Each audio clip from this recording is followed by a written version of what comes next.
เอาสบายดีน้องวันนี้ข้าพเจ้าสิมาสอนการติดตั้งบล็อกเกอร์เนาะซึ่งเป็นไดไปเบิ่งนำกันเลยเนาะอันที่หนึ่งเนาะก็คือเราต้องมีอีเมลเป็นของตนเองเนาะคือมีอีเมลของตนเอง และชื่อเว็บไซต์ที่เราจะตั้งเนาะอันที่สามก็คือจุดประสงค์ในการสร้างเว็บไซต์เราสร้างกันเพื่อหยังแล้วบ่เว้าหลายเนาะเขาเริ่มเข้าสู่ภาคปฏิบัติเลยเนาะอันที่หนึ่งให้เข้าไปที่เว็บเบราว์เซอร์เนาะเป็น Google Chrome Firefox ก็แล้วแต่ทุกคนเนาะให้ทุกท่านเข้าไปที่ www.blogger.com เนาะ www.blogger.com เนาะ enter ไปโอเคเมื่อเข้ามาสู่หน้านี้แล้ว ให้ทุกท่านสังเกตเบิ่งจะมีปุ่มสีเหลืองๆเนาะเอิ้นว่า create your blog ก็คือการติดตั้ง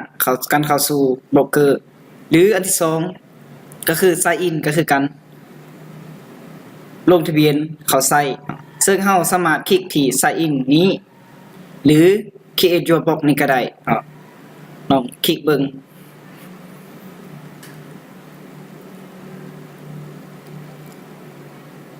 หลังจากที่คลิกมาแล้วให้ทุกท่านใส่บัญชีอีเมลเนาะมันจะขึ้นมาที่คนที่ยังบ่ทันเคยใส่จักเทื่อเนาะมันจะมีใส่อีเมลเนาะชื่ออีเมลของเฮาแล้วก็พาสเวิร์ดเนาะซึ่ง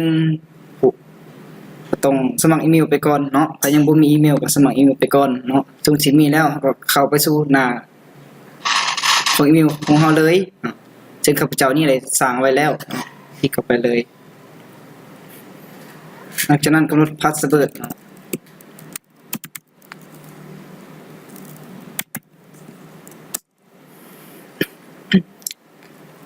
โอเคหลังจากที่เขา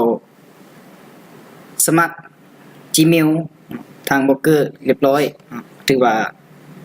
เสร็จสิ้นเนาะแล้วมาสู่หน้าบล็อกเกอร์ให้เฮาสังเกตเบิ่งหัวข้อก็คือชื่อเว็บไซต์ของเฮาที่จะใส่ว่าเว็บไซต์เฮาชื่อหยังเกี่ยวกับหยังนะที่อยู่ก็คือตัวนี้ก็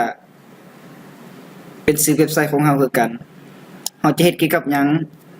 ตัวอย่างเว็บไซต์หยังตัวอย่างเว็บไซต์เมืองลาวเนาะเมืองลาวขออภัยเนาะเป็นไอเด้บ่สบายปานใดเมืองลาวหรือจับคลิกใส่บ็อกซ์สปอร์ตนี้ตัวอย่างขึ้นเป็นสื่อแบบนี้ถือว่าบ่ได้คือไม่สีเหลืองนี้ให้ทุกท่านใส่ขีดหน้านี่ก็ได้เพราะตัวอย่างขีดหน้าใส่เนาะตัวอย่างเมืองลาวเมืองขีดหน้าลาวแล้วก็ blogspot.com อันนี้เป็นชื่อเว็บไซต์ของเฮาถือว่าคือติ๊กไม้นี่ถือว่าสำเร็จหัวข้อนี้ก็ใส่ชื่อว่าเมืองลาวได้เมืองลาวได้เห็นไหมติ๊กขึ้นนี่สีฟ้าเนาะถือว่าได้ยูเซอร์เฮาเถื่อยังบ่ทันมีไผหรือว่าชื่อเว็บไซต์เฮายังบ่ทันมีไผได้ใช้งานอยู่หลังจากนั้นให้ทุกท่านกดที่สร้างบล็อกขึ้นมาแต่ข้าพเจ้านี่จะได้สร้างเอาไว้แล้วเนาะจะบ่สร้างอีก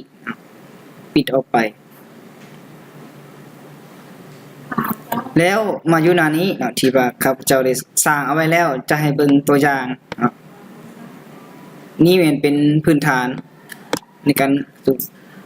ที่เฮ็ดเว็บไซต์แล้วไปเบิ่งเว็บไซต์ที่เฮาเฮ็ดกันแล้วนี่แม่นเว็บไซต์ที่ข้าพเจ้าได้เฮ็ดตัวอย่างได้เฮ็ดโดยบล็อกเกอร์ซึ่งหน้าตาก็อาจจะบ่งามหรูหราปานใดก็ที่เป็นเว็บนึงที่ใช้งานได้จริงทดสอบได้สามารถเสิร์ชค้นหาใน Google ได้ อันที่สองเนาะเป็นเว็บอีกเว็บหนึ่งที่ข้าพเจ้าได้สร้างขึ้นและเว็บนี้ก็เป็นแหล่งท่องเที่ยวเนาะเอิ้นว่าฮอพันนิววันใหม่ก็ว่าได้ซึ่งชื่อเว็บไซต์นะก็สามารถเสิร์ชหาได้เนาะขึ้นว่าเขียนฮอพันนิวก็สามารถเห็นเว็บไซต์ของข้าพเจ้าได้นี่เป็นเว็บที่สร้างขึ้นโดยบล็อกเกอร์